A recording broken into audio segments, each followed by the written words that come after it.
Doctor had a bad portrayal of autism. Well, okay. Today's show was not that bad. But, I mean, honestly, it, in my opinion, compared to The Good Doctor anyways, had the better portrayal of autism, and it covered something about the condition that you don't really hear a lot about in mainstream media. But,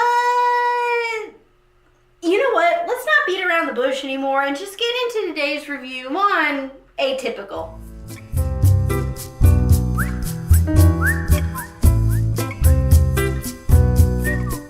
This Netflix show focuses on the life of Sam Gardner, an 18-year-old high school student with high-functioning autism. And after taking the advice of his therapist, Sam decides he wants to try dating.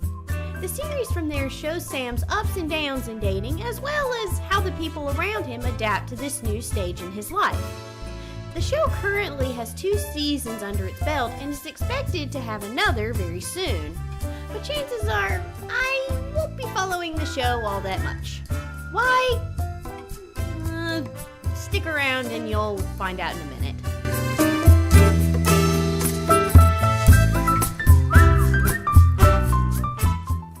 While they've seemingly made it clear that I didn't really like this show, you probably may also come to the conclusion that I thought that the main character, Sam, was just as bad.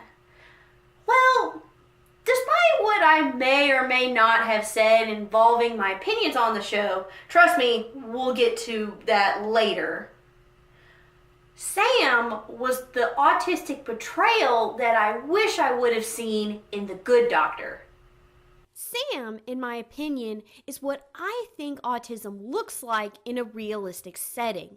You can tell that there's something going on with Sam, but you may not assume at a glance that it's autism. In fact, many people question and ridicule his behaviors without realizing he's autistic. In fact, I vividly remember one instance where Sam is called a retard by a girl he almost has sex with. Yeah, that happens. Not only that, we get narration from Sam himself in which he explains his behaviors as they happen in real time in his usual way, which involves a lot of trivia about Antarctica. This is a much better autistic character when compared to someone like Sean Murphy. Why? Because by comparison, Sam is a character who is on the spectrum that is given competence enough to show the audience what he deals with on a daily basis. And at the same time, we also see that he has the same wants and desires that any neurotypical person would have. And finally, this is all done without the common tropes often seen in TV and film when it comes to presenting an autistic character. And maybe because I've gotten my feet wet in this area again, I kind of like that the show had this emphasis on Sam trying to date. I definitely feel like the idea of autistic people dating is something that's not often discussed in mainstream media. Though that's not to say it hasn't been discussed before, it's not focused on as much. It seems almost incomprehensible to some people that the idea of people who naturally have their capacity for social skills turned off can find romantic love. Yes, people on the spectrum can date. Yes, people on the spectrum can have a sexual relationship. And yes, people on the spectrum can, in fact, get married and have families of their own. It may sound a bit biased that I liked this viewpoint, but still, I applaud the show for, well, showing that someone with autism having a healthy dating life is possible. Sure, the show had the right idea in portraying a good autistic character, and it also talked about autistic people dating, which is something that, like I've said before, you don't really hear about in mainstream media all that much. But honestly, those were probably the only few good things in this show. Yeah, we're about to get into the real meat of this crap sandwich here. While I'll praise the show up and down for its tasteful depiction of autism, there are a lot of problems with the show as a whole. First off, there's a lot going on in this show. Besides Sam trying to date, you have Mom Elsa trying to deal with Sam's decision to date, as well as some personal drama of her own. That's okay. Then there's Dad Doug, who's trying to bond with Sam for the first time since, well, his diagnosis, as well as maintain the other relationships in his life. That's fine too. Then there's Casey, the younger sister, who's dealing with her own budding relationship with boyfriend Evan, as well as a sudden move to a new school away from the brother she constantly keeps tabs on. Again, that's fine, but it doesn't seem all that important in the grand scheme of things. And then there's Sam's therapist, Julia, who Sam has a crush on and is the main reason why he's trying to date in the first place, who learns later on in the first season that she's pregnant by her on and off again boyfriend. What? Yeah, I think you can see the problem here. The show throws in all of this drama that to me seems very unnecessary, and it pulls you away from the main storyline that's supposed to be the focus here. That being Sam dating. And while these details are woven in with Sam's storyline very well, they tend to overshadow said storyline when they should really only be in the background. It came to a point for me where it all seemed like it was too much. In fact, what got me to stop watching the show altogether was when Julia learned she's pregnant. Why is this kind of drama necessary? Especially considering that she resigns as Sam's therapist in the second season. Yeah, I spoiled that for myself, people. You're welcome. Having other conflicts with your supporting characters is fine, but if your main character is not the focus as these struggles are going on, you lose that focus. And when a show that's not only about a family coping with their son's autism, but also about that same autistic son learning how to be a part of a neurotypical world, that's bad. So yeah, it's funny how a show that's supposed to have a focus on autism in actuality has little to no focus on it at all. Granted, I've heard that the second season improved on the autism focus, but yeah, I never got that far. And speaking of focusing on autism, there was one part of the show in particular that was pretty degrading. And that involved the autism awareness supporters, or just the focus on autism awareness in general. Getting straight to the point here, the show's idea of autism awareness was infuriating. Though Elsa is my biggest of gripes in this regard, there's one episode in particular where we meet an entire group of parents who fit the bill of some of the most toxic autism awareness supporters out there. And their views are as dated and as stale as you can get. In said episode, Doug sits in on one of Elsa's support group meetings and actually talks about an earlier incident in the show with Sam.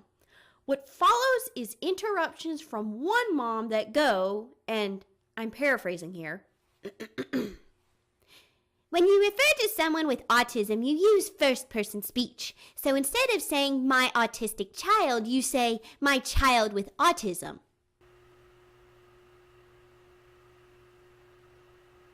Oh, and then there's autism is a lifelong condition. It's not something that gets better.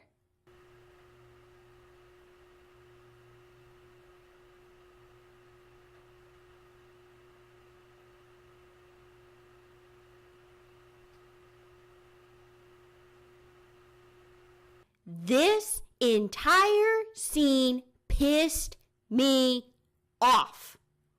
This is the absolute wrong way to go about autism awareness. Oh, and by the way, if you tell me to use first-person speech when referring to somebody on the spectrum, I guarantee you that after talking to me, you're going to be the first person to put their foot in their mouth. Not only does this display the worst way of educating people on autism and the worst kind of people to do it, the show paints these attitudes as acceptable and current, and you see it over and over and over again. Which leads me to the worst character in the entire series, Elsa. If you thought the people from the support group were awful, then Elsa is unbearable. Elsa is the perfect culmination of how not to be a good parent to an autistic child and being a self-righteous mom who thinks she knows more than doctors and professionals because they didn't give birth to her child. She's like an anti-vaxxer, but unlike them, she should know better than to purposely harm her kids. Her attitudes towards other people in how they view Sam and his needs, both good and bad, are selfish and at times atrocious and are some of the worst moments in the show. And if you think that's bad, there are times where her behavior towards Sam does more harm than good. To give you some examples, there's a scene literally in the first few minutes of episode 1 where after she confronts Julia about encouraging Sam to date, she flips Julia off behind closed doors.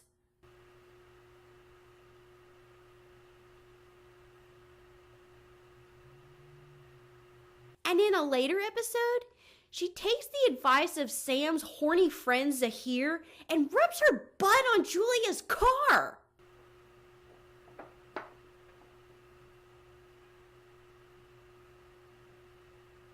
But let's not stop there. Let's keep this going. When Sam asks her to take him to the mall in a later episode to go clothes shopping, she purposely tries to talk him out of it. And when that doesn't work and they go shopping anyway, she encourages him to stick with his usual choices rather than listen to his own suggestions, and even berates a store clerk when she couldn't make special accommodations for Sam beforehand, which, by the way, gets her thrown out of the store. Lady, what the flying heck is wrong with you? Seriously, there are white supremacists who have better decency when arguing against the importance of diversity amongst all people. You are disgusting. Believe me, I know what the show is trying to do here. It's trying to show that Elsa needs to change how she views her son and be open to the fact that he's growing up. But the way that it's done makes her come off as despicably unlikable. I despise this woman so much that when her bit of drama comes around, I wanted to see her get punished for her actions.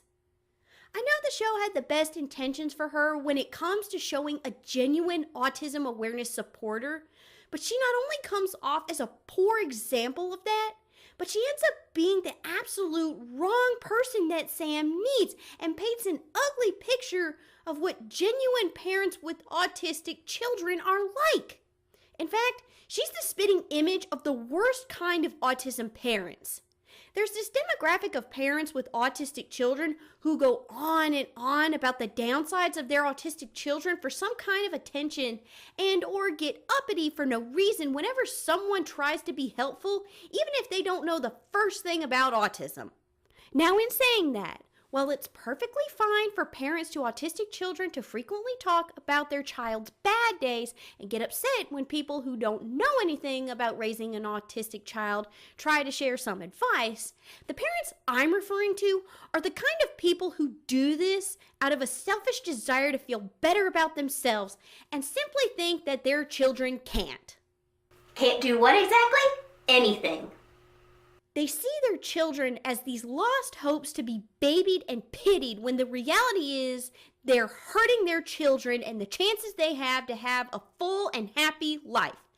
Elsa is the epitome of this kind of parent.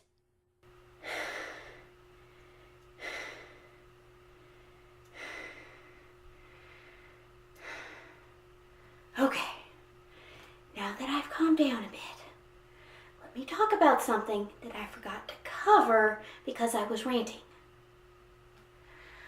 Although the actual autism awareness supporters in the show are just terrible, no. There was one thing in the show in regards to emotional support for Sam that was really, really nice to see. back at the show as a whole, it's ironic and kind of refreshing to see the people who are not active in dealings with autism are actually the best support for Sam. Well, save for Julia in the dealings with autism, as she is his therapist. Julia, Doug, Zahir, and later Paige, Sam's girlfriend FYI, don't deal with Sam's autistic tendencies that often, but they end up being his biggest supporters, which ultimately encourages Sam to do something like dating. It's almost backwards, which can be a good thing as well as a bad thing, but at least there are people in Sam's corner that actually help him. So yeah, the show's message on autism is often lost, and when it's found, it's dated.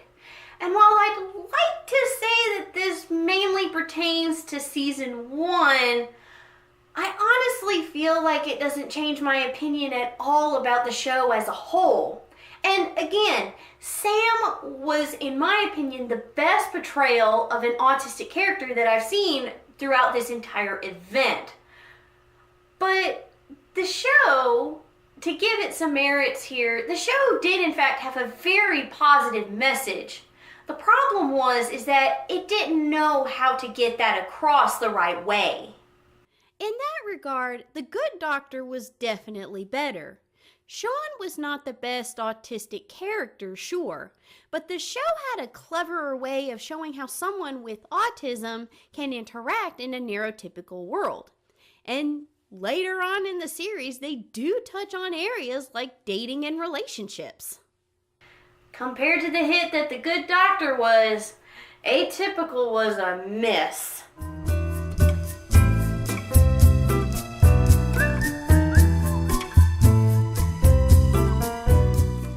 And so that wraps up today's review.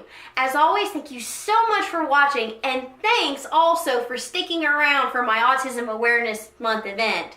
Stay tuned for May when I do my annual Miyazaki May month, where I start next Sunday with a fresh new review on Porco Rosso. Till next time, bye!